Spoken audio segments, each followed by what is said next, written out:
How you feeling about this year? I feel good about it this year after my past year. I did great. I'm just focused on the first game this year. Coach, what do we want to see this year that we haven't seen from Pleasant Grove in years past? I think pretty much, I don't want to say the same. We're going to play hard football. We want to play Spartan football.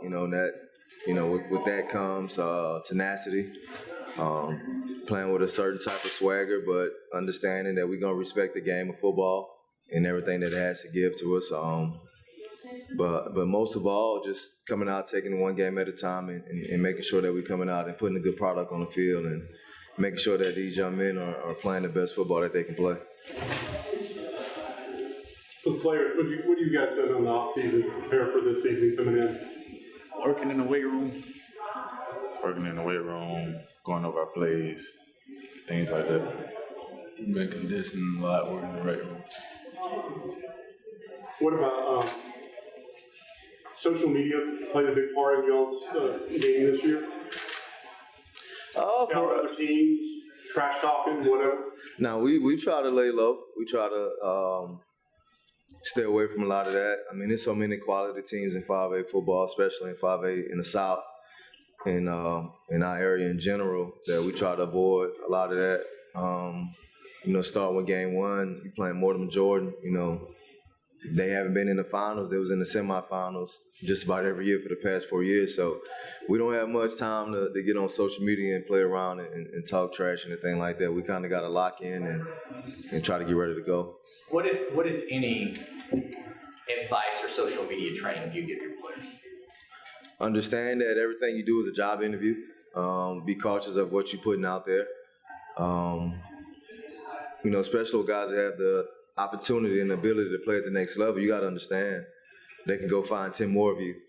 And so it comes down to the small individual things that you do on social media that may get you pushed to the side and bump that next guy up. So you have to be cautious. The biggest thing now, even with some of our kids, everybody don't know it's rap lyrics that you're putting on your social media. That coach may not listen to that particular artist. So even if you're putting something out there like that, that's a rap lyric, you got to be cautious of that too, because they don't know that. You know what I mean? So that can look as if you're just on there being a butt, For all three of you guys, because I think all three of you guys are getting some recruiting attention. Just update us to where you are, Rodney. What's it like for you right now? It's pretty good. I'm still trying to decide on what college I want to go in the time period for a commitment. So as of right now, I'm just focused on the season. Do you have any timetable? Not as of right now. Do you think it'll be after the season? Or? Probably mid-season. Okay. What about you? Right now, I'm just focused on the season. My recruiting process is going good, though. And David, I think you had a pretty good summer recruiting-wise. Just give us a little update of how it's Right going. now, I'm thinking of where I'm going. I don't know where I'm going yet, so I'm still deciding. I'm just waiting for the season to roll out. And again, what kind of advice do you try to give these guys, particularly when it comes to the recruiting part of the process? Go somewhere where you have a good relationship with the coaching staff, but not only that, make sure it's somewhere where you want to be. Coaches change, so understand that first of all that you're gonna go there and get a degree in what you want to get a degree in, and even think about the fact that if it's a city you can see yourself living. You have to think a lot of times you go to college, ball may not work out, you end up living in that area. So make sure it's somewhere where you can see yourself living. Make sure you have a good relationship with your position coach. Are they going to get you better? Just some of those things. Just make sure you map it out. Have a plan. Don't go into it blind and just expecting, all right, well, I'm going to just go to school. Just make sure you have a plan. Ronnie, where are the schools paying the most attention to you right now? Oklahoma, Alabama, Georgia Tech, Mississippi State, most of the SEC. Some schools are filled up, but they're still showing attention just in case. Did you go anywhere last weekend? I went to Mississippi State. Okay. How'd that go? It went pretty good. Went to a cookout, chilled around with some of the other commits and players, and talked around with the coaches and everything. Daryl, Zach West had such a good year last year. What's he doing? First, tell us a little bit about his development, and then what are the things he's doing better now than maybe this time last year? This time last year, I was, just not getting to know the kids. I had just got hired mid-June. So when I came in and installing the offense, it took the game 7 or 8 for him to completely get comfortable. So now if he makes a mistake within the play, it's not me asking him what you think. It's him being able to tell me I should have did this or I didn't do this. So now he has a grasp of the offense and and it's to the point now if we go 7-on-7, I'm like, man, you run it. Go ahead and call it. Just to kind of see what he's thinking, put him in that position. He's worked hard, his development over the summer, put in extra work, footwork-wise got better. I mean, he can make any throw on the field. He actually can run a lot. I don't run him much, but, he can pull it down and run. Went to UAB and actually ran sub 4.6, which a lot of folks were surprised. I mean, we're not surprised. It's just the fact that we don't put him in harm's way as much. But I think he's a quality kid, sharp kid. Kind of disappointed that nobody pulled the trigger on him yet for whatever reason. You have a lot of guys getting offers that's around here that didn't put up nowhere near as amount of numbers that he's had. 28 touchdowns last year and the 2 interceptions. I mean, the film speaks for itself. I know he have quality guys to throw the ball to, but, he's been impressive at camp, every camp he's went to. Jacksonville State, UAB, went over to the mega camp in Georgia, and he's been impressive. Like I told him, he has to be patient. Don't get caught up in that, who's getting the offer, who's not getting the offer. Just do your job. Make sure you're doing what you're supposed to do in the classroom. Everything else, take care of yourself. And Zach, how do you think you've developed over the last year? What are the things that you think you're doing better now than maybe you were doing this time last year? I think I'm doing better at my reads, throwing to my receivers, throwing them to an open spot, and I'm doing better in leadership of my team.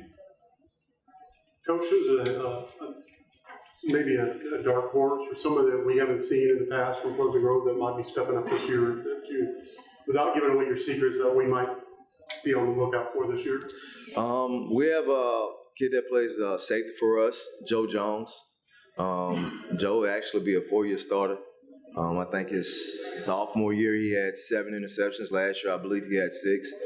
He's a kid that can play on both sides of the ball. His brother, his younger brother, Jakeem Jones, actually led the team in tackles last year. And of course we have Tavez Harrison playing linebacker also. But outside of that, we have a couple other guys in there, trickle around in there that I expect some good things from. But, it's good until those darts get to flying around. What about the kicking situation?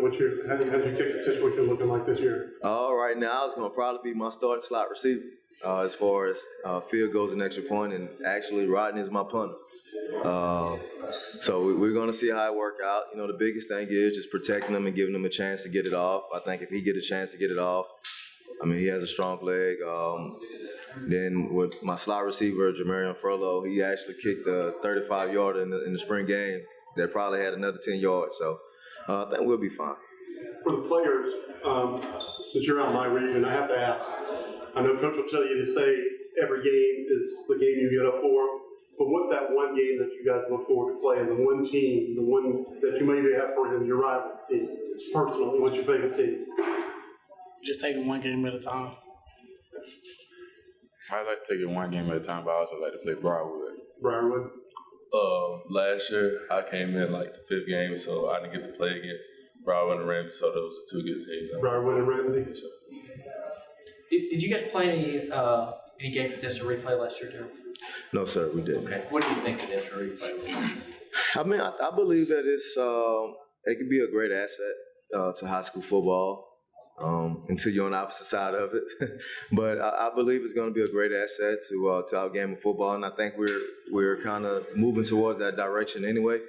So I don't think we should really fight it much. If you're able and have the means of doing it, I mean, I don't see, the downfall to it. I mean, it's going to become a part of our game whether we like it or not. So You guys play in a region with Briarwood and Ramsey and Winona, 3 teams that, certainly in the last 5 or 6 years had a lot of success. And Briarwood's success goes back to the early '90s. Just how do you look at your schedule and the region race? It's tough. Our first 4 games consist of Mortimer Jordan, semis last year, game 3 Briarwood, Ramsey game 4, and then you go into play Parker High School, which is coached by Coach Robinson. They're going to always be ready to play. And then you have Fairfield and Winona. It's a tough region. You know, our main focus is, can we compete every day at practice, get better 1 week at a time, concentrate on one game at a time and not look past anyone, and make sure we do what we're supposed to do at Pleasant Grove and do our job. If we do that, then, you know, let the cards fall as they may. How's year 2 different for you? Time, had a chance to have a winter and in the summer, in the spring. Being able to develop some kids that was kind of on that line of who can help us play or not. Getting to know the kids a little bit better. Kind of getting away from ball last week. You know, we did a water slide. Get away from football and kind of just be around the kids and get them to be around each other. So just creating that relationship throughout the community, and definitely being able to install. Last year we played more than the majority. My coaching staff was together 3 weeks. So now actually we have all my coaches intact now. And we're able to game plan and do a little bit more. For the players, what do you guys think is different now that Coach LeBeau and his staff have been there for a full year? What do you think, Zach? I think we're getting more coached up with him now, and we have more time. What do you think, Ryan? I just feel like it's a better fit, you know, because last year before I came, Coach Bowden really didn't have that much time with the players, so now I see we have a lot more team bonding. We have a lot of players showing more leadership. And, you know, we just get into the feel of everything. I think it's like he gets us more than our last coach, so he can bond with us like we together.